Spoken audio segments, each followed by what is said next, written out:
You're working late again, Greg called from the kitchen, his tone dripping with fake concern. I glanced up from my laptop, masking the irritation bubbling beneath the surface. Big deadlines this week, I said casually. He smirked, pouring himself a glass of wine. You've got to take it easy, Holly. Life isn't just about work, you know, if only he knew. My name is Holly, and for the last 6 months I've been living a double life. Not the glamorous, exciting kind. No, my double life consisted of pretending everything was fine while quietly piecing together evidence of my husband's betrayal. It started with small things, late-night meetings that didn't make sense, charges on our credit card for expensive restaurants I hadn't visited, and a faint whiff of unfamiliar perfume on his clothes. At first, I told myself I was imagining it, but one day, while organizing the mail, I found a receipt for a down payment on a car, a luxury car that wasn't for me. I confronted him lightly at first, asking about the unusual expenses. Greg, ever the smooth talker, waved it off. Work perks, he'd said with a grin.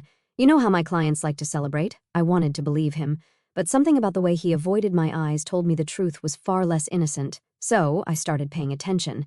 It didn't take long to uncover the full picture. Greg wasn't just cheating, he was using our shared savings to fund a lifestyle for Melanie, his so-called client. Expensive dinners, shopping sprees, and the pièce de résistance, the car he planned to present to her as an anniversary gift. The audacity of it all was breathtaking. Here I was, working late nights to secure our future, while he drained our accounts to impress a woman who probably couldn't spell commitment if her life depended on it. But instead of confronting him, I stayed quiet. That night, as Greg settled onto the couch, I opened my laptop and began to plan. I researched fraud reporting procedures, legal options, and even looked up repossession companies. Every keystroke was fueled by a determination I hadn't felt in years. Greg thought he was clever, but he didn't realize he'd underestimated me. If he wanted to play dirty, I was ready to clean house. For the next few weeks, I played my part perfectly. I laughed at Greg's jokes, asked about his business trips, and even pretended not to notice when he'd come home, smelling like an overpriced cologne I didn't buy for him. But behind the scenes, I was building my case. The first step was filing a fraud report. The car was purchased with our joint funds, but the dealership papers only had Greg's name on them, a detail I used to my advantage. I contacted the dealership under the guise of needing more information about the transaction. By the time I hung up, I had everything I needed, dates, amounts, and proof that the purchase had been made without my consent. I followed that up with a call to the bank. I believe my account has been compromised, I told the fraud department. There's a transaction I didn't authorize, and it's a significant amount. They flagged the account and opened an investigation. Every step I took tightened the noose around Greg's scheme. Meanwhile, I kept an eye on him. Every time he smirked over his phone or whispered into it like a teenager sneaking a call, I took mental notes. I even managed to catch a glimpse of a text from Melanie. Can't wait to see the surprise you promised. The surprise, the car, no doubt. The thought made my stomach turn, but it also fueled my resolve. Greg thought he was the master manipulator, but he'd forgotten one crucial thing. I knew how to wait. The anniversary plans came together almost too perfectly. Greg suggested a fancy dinner at one of the restaurants he loved to frequent with Melanie. I want to treat you right, he'd said, flashing a grin that once made me swoon but now only made my skin crawl. Sounds wonderful, I replied, masking my contempt with a sweet smile. I knew what he was doing, using the dinner as a cover to present Melanie with the car afterward, but I wasn't about to let him get away with it. That night, after Greg left for another client meeting, I finalized the details with the fraud investigator.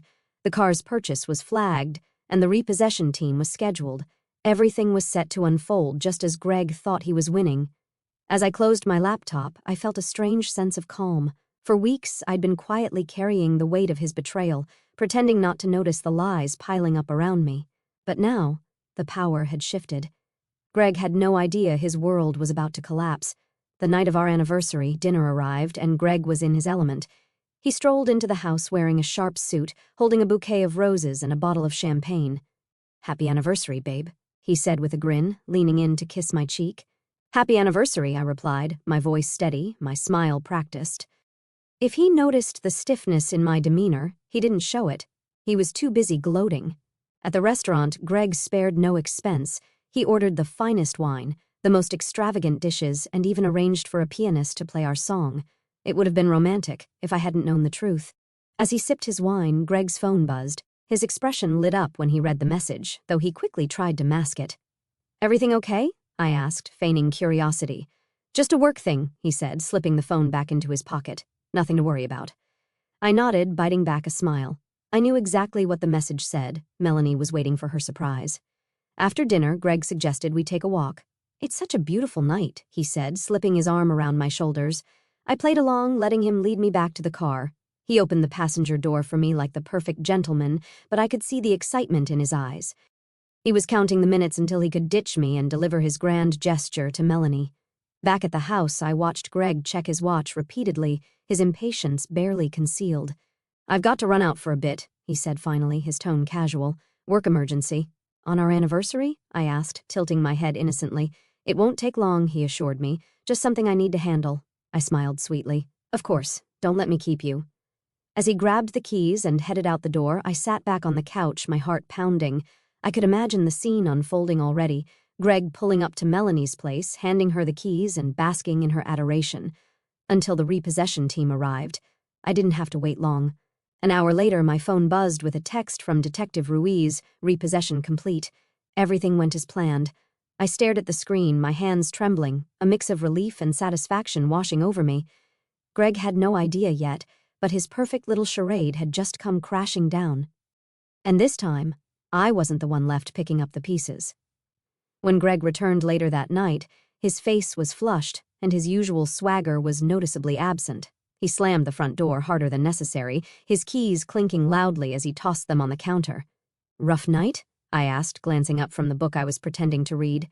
He shot me a look, but his words were measured. "Just some unexpected complications," he said, pulling at the knot of his tie. "Anything I can help with?" I asked, my voice dripping with feigned concern. "No," he snapped, then quickly softened his tone. "I mean, it's fine. Nothing for you to worry about." I bit back a smirk and returned to my book, letting the silence stretch between us. Watching Greg squirm was almost too satisfying, but I wasn't done yet. As he disappeared into the bedroom, muttering something about needing to figure things out, I received another text from Detective Ruiz. "Your husband filed a report with the dealership. Claimed the car was taken by mistake. We'll keep you updated." I chuckled softly, imagining Greg's humiliation as he tried to explain the repossession without revealing the fraud. The next morning, I woke to the sound of Greg pacing in the kitchen. He was on the phone, his voice low and intense.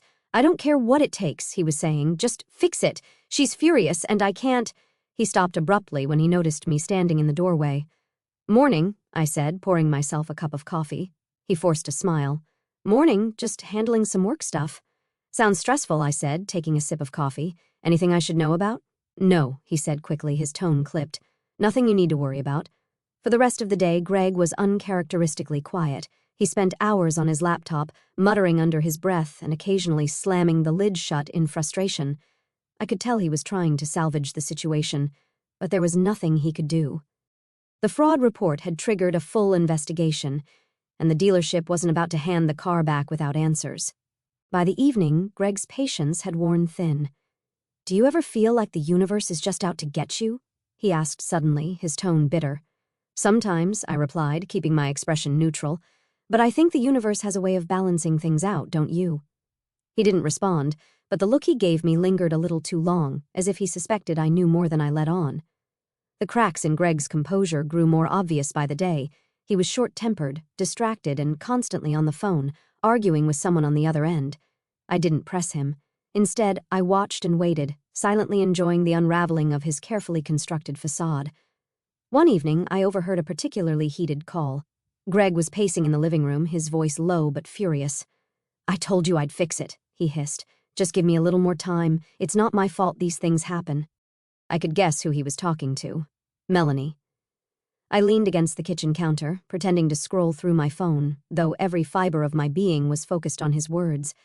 "She's overreacting," Greg muttered, clearly trying to calm whoever was on the other end.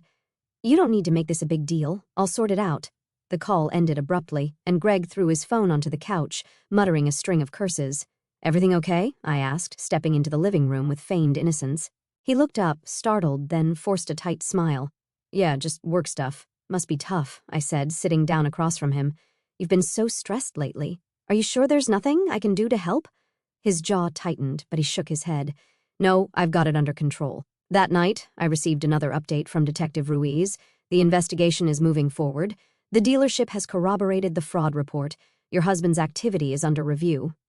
I stared at the message, a mix of relief and anticipation coursing through me. The net was closing in, and Greg had no idea. The next morning, Greg's mood hit a new low. He sat at the kitchen table with his head in his hands, barely touching his coffee. "I don't know what's wrong with people these days," he said, his voice tinged with bitterness. "Everyone's out for themselves." I almost choked on my coffee but managed to stifle a laugh. "Really? What happened?" He waved his hand dismissively. "Just some setbacks, nothing for you to worry about." "Of course," I said sweetly, hiding my smirk behind the rim of my mug. By the end of the week, Greg was visibly unraveling. His confident demeanor was gone, replaced by a man grasping at straws. As he sat in the living room that evening, typing furiously on his laptop, I leaned against the doorway. "You know, Greg," I said casually, "sometimes people get exactly what they deserve." He froze for a moment, his fingers hovering over the keyboard, before turning to look at me. "What's that supposed to mean?" I shrugged, my expression calm. "Just something to think about. The breaking point came on a Saturday evening. Greg had been on edge all day, snapping at everything and everyone. By the time he got a call from Melanie, his carefully maintained mask shattered entirely. I was in the kitchen when his phone buzzed. He glanced at the screen, cursed under his breath, and walked outside to take the call. Curious, I followed quietly, staying just out of sight by the open window. "You don't understand," Greg hissed, his voice frantic. "It's not my fault. The dealership's claiming fraud, but I didn't." He paused, clearly interrupted by a furious tirade on the other end. "I told you I'd fix it," he said, his voice cracking. "Do you think I like this any more than you do? Just give me a little more time." Melanie's voice was muffled, but her anger was unmistakable. When he finally hung up, Greg stormed back inside, slamming the door hard enough to rattle the windows. "Everything okay?" I asked innocently, glancing up from my laptop as he stormed past. "Fine," he snapped, disappearing into the bedroom. Moments later, I heard the unmistakable sound of drawers being yanked open and slammed shut. Curious, I peeked into the room and found him frantically rummaging through his closet, throwing clothes and shoes onto the bed. "What are you doing?" I asked, leaning against the doorframe. "Packing," he said shortly. "Packing?" I raised an eyebrow. "Are you going somewhere?" "Don't start, Holly," he said, his voice tight. "I don't have time for this right now." I crossed my arms, watching as he stuffed random items into a duffel bag. "What's going on, Greg? You've been acting strange all week." He froze for a moment, his back to me, before turning around. "It's nothing," he said, his tone sharper than usual. "Just a work emergency I need to deal with." I held his gaze, letting the silence stretch uncomfortably long. Finally, I smiled. "If you say so." As Greg left with his hastily packed bag, I received a text from Detective Ruiz. "The investigation is moving fast. Expect more developments soon." I sat on the couch, staring at the door Greg had just walked through, feeling a strange mix of satisfaction and anticipation. He thought he was running to fix things, but the truth was, there was nothing left to fix. By the time he realized it, it would be too late. For the first time in weeks, I allowed myself to relax. The plan was in motion, and the pieces were falling into place. All I had to do now was wait, and if there was one thing I'd learned over the years, it was how to wait. Monday morning, I woke to a string of missed calls and frantic voicemails from Greg. "Holly, call me back. It's urgent. Where are you? I need to talk to you now. They're saying fraud, but it's not true. You've got to help me fix this." I deleted each one without hesitation, savoring the quiet triumph of knowing the tables had finally turned. Over coffee, I texted Detective Ruiz for an update. His reply was swift. "Greg tried to contact the dealership this morning. He's panicking, but the fraud investigation has progressed too far for him to do anything." I smiled to myself, imagining Greg's face as he realized there was no way out. Around midday, the doorbell rang. When I opened it, Greg stood on the porch, looking disheveled and desperate. His shirt was wrinkled, his tie askew, and his usual arrogance was nowhere to be found. "We need to talk," he said, his tone pleading. I crossed my arms, leaning against the doorframe. "Talk about what, Greg? The car you bought for your mistress or the fraud charges you're facing?"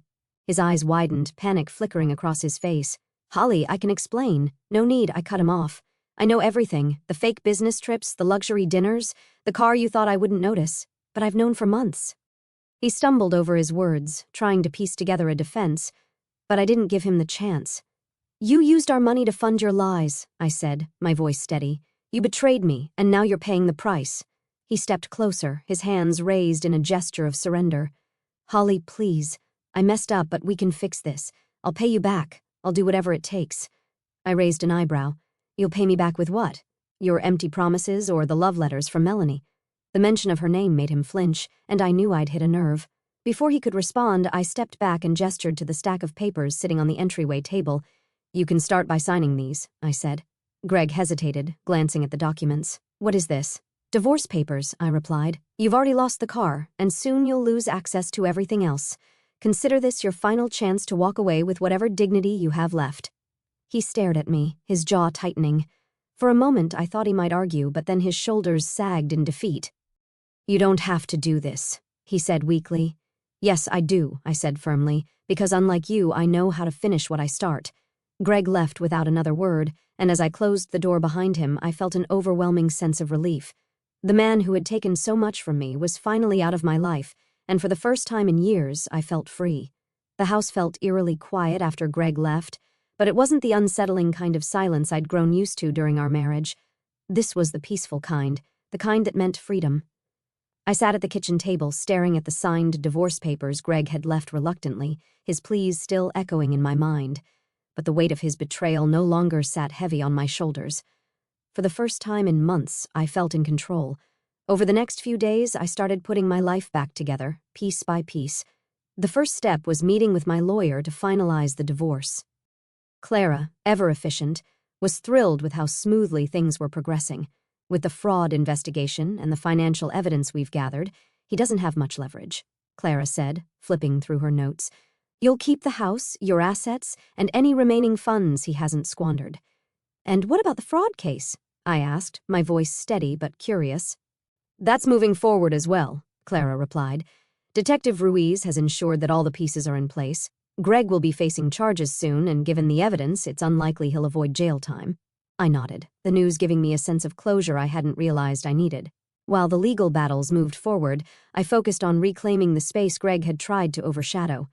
I rearranged the furniture, replaced the old curtains with ones I'd picked out, and even painted the living room a soft shade of blue, my favorite color, not his.